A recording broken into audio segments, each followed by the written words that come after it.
E aí é o seguinte, cara, África do Sul, né? Para quem não tá sabendo, né? Sei lá, tá meio por fora das coisas, a gente já tá a menos de 20 dias da Copa do Mundo na data de publicação desse podcast, né? A gente vai ter as representantes africanas, evidentemente, na Copa do Mundo.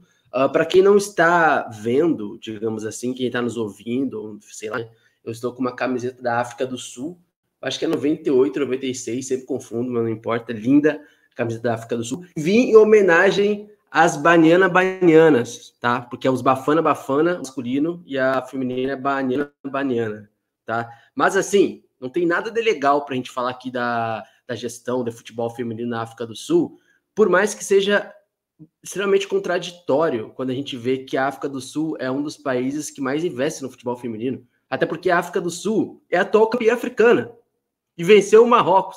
Depois eu vou falar um pouco sobre o Marrocos. Venceu o Marrocos na última Copa Africana, que foi histórica, tá?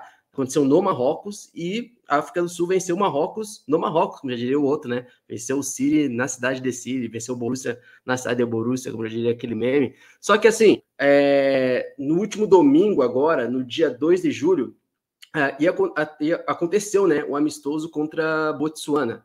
E aí um dos amistosos em preparação para a Copa do Mundo. Só que, assim, nas vésperas, e já era o que estava acontecendo, a Federação Sul-Africana ela simplesmente decidiu que não ia passar o dinheiro que a FIFA dá a todas as participantes, né, da Copa do Mundo, que é cerca de $30 mil a cada jogadora, e etc. Né? A FIFA está tentando aí equiparar mais ao futebol masculino, né? E a gente sabe qual é a situação também no futebol feminino no mundo. Então, no continente africano não é diferente também, né? A questão de como o dinheiro é importante para se manter no esporte, para se manter pessoalmente, né? E o presidente, eu acho que é Danny Jordan, depois eu vou dar uma pesquisada novamente, ele simplesmente reteu todo o dinheiro que a FIFA repassou para a Federação Sul-Africana e que é de direito de toda a seleção, comissão técnica, jogadores, tá?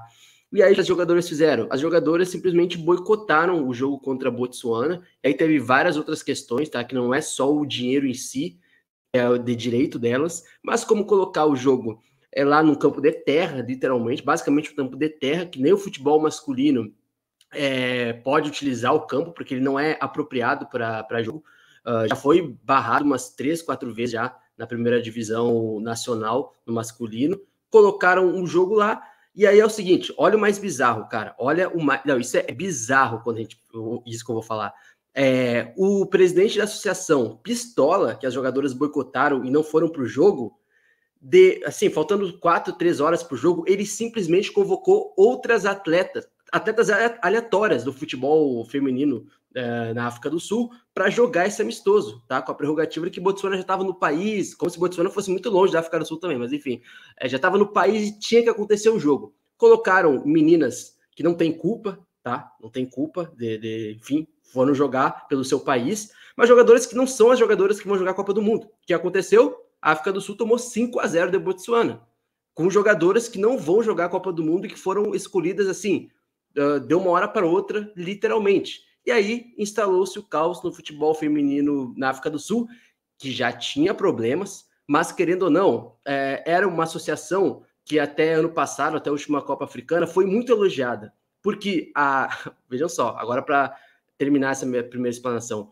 a seleção feminina da África do Sul, ela está tendo bem mais resultados esportivos nos últimos anos do que o futebol masculino, que está numa decadência absurda. Então, o futebol feminino é o grande carro-chefe da África do Sul hoje, a atual campeã africana, com um projeto interessante também, mas a gente tem essa bizarrice de uma crise instaurada faltando menos de 20 dias para a Copa do Mundo feminina. E antes da gente pensar nisso, a gente tem que olhar para as federações da África, né? Que entender o que acontece nas federações que comandam o futebol africano. E queria lembrar, por exemplo, que na Copa do Mundo de 2014 a gente teve uma ameaça muito grave de boicote da seleção de Camarões, né? Inclusive com o Samuel Eto'o ali tomando uma voz, exatamente por questões financeiras, né? De repasse de dinheiro aos jogadores que não acontecia, que não era justo. Então a gente viu a seleção de Camarões ali ameaçar até não disputar a Copa do Mundo, enquanto as seleções de Gana e, se eu não me engano, da Nigéria também chegaram a ter sérias disputas por dinheiro naquela Copa do Mundo. Ou seja, você vê que é um problema frequente você ter questões de repasse de dinheiro aos atletas que vão disputar a competição, mesmo quando a gente fala de futebol masculino. E a gente tem, no futebol feminino, a gente tem uma questão do abandono que existe a modalidade em várias situações, inclusive no Brasil, por exemplo, né? A gente acabou de ver na Série A do Campeonato Brasileiro Feminino algumas situações aí que são de um descaso muito triste. A gente viu o Real Ariquemes, time lá de Rondônia, que disputou a primeira divisão do Campeonato Brasileiro, e a gente viu que as jogadoras não tinham alimentação, né? Não era cedido alimentação a elas, não era. Elas viajavam para os jogos de Rondônia, a maioria dos times disputando o Campeonato Brasileiro no Sudeste, sem ter médico, né? Ou seja, se acontece uma lesão grave ali com elas, o que exatamente que acontece, né? Quem que vai cuidar dessas meninas?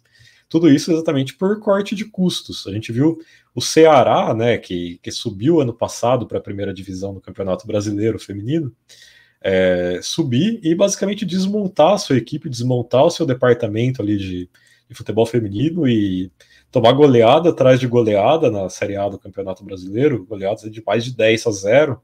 É uma situação muito humilhante que a gente reforça. As meninas não têm culpa de nada, quem tem culpa é quem cuida do dinheiro. Então acho que nessa situação a gente vê as duas coisas se juntando, né? Tanto o descaso ao futebol feminino, quanto os casos de corrupção que a gente sabe que existe dentro de muitas dessas federações africanas, gerando uma situação tão triste como essa, que é o que acontece no momento com a seleção feminina da África do Sul, aí às vésperas de uma Copa do Mundo.